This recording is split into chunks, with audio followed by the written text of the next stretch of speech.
Pessoal, Coritiba 2, Flamengo 3 aqui no Couto Pereira. Foi um jogo muito emocionante, cheio de alternativas e que num dado momento estava muito aberto, não se saberia quem venceria.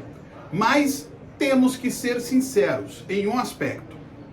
O jogo foi vencido pelo time melhor, né? O Coritiba perder para o Flamengo no Couto Pereira, dentro da atual realidade, com a diferença de elenco entre os dois times, não é nada fora do normal.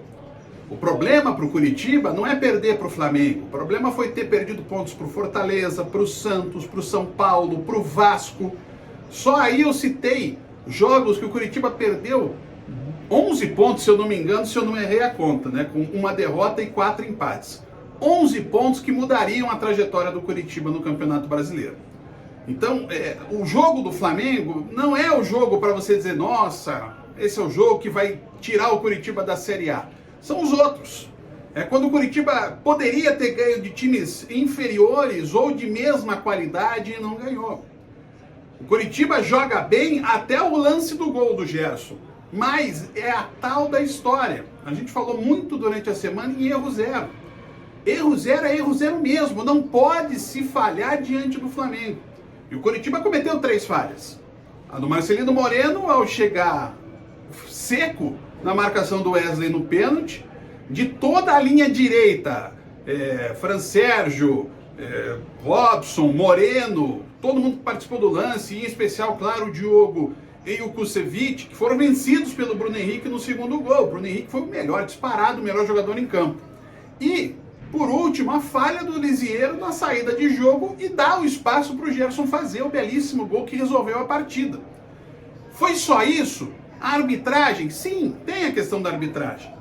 Eu pergunto para você, torcedor de qualquer time que esteja vendo esse vídeo, o torcedor do Coritiba, óbvio, achou que foi pênalti, mas se fosse ao contrário, se o lance tivesse sido numa defesa do Gabriel e a bola batendo no braço do Henrique, ou do Diogo, né, já que foi o Wesley que tocou com a bola, será que seria dado pênalti?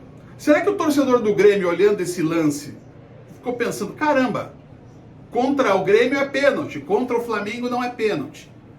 E assim, o Wesley abre muito a mão, ele amplia o corpo, né?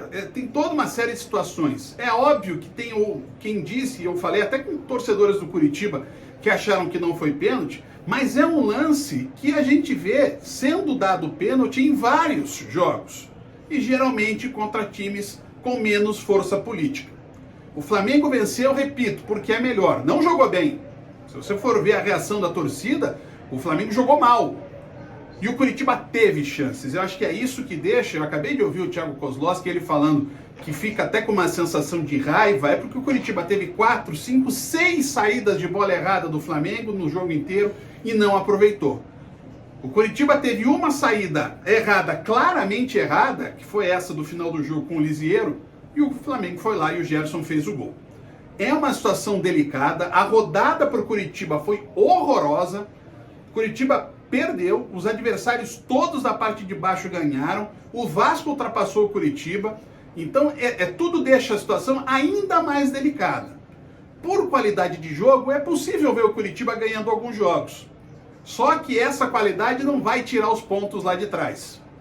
E essa qualidade faltou na hora da decisão hoje contra a equipe do Flamengo.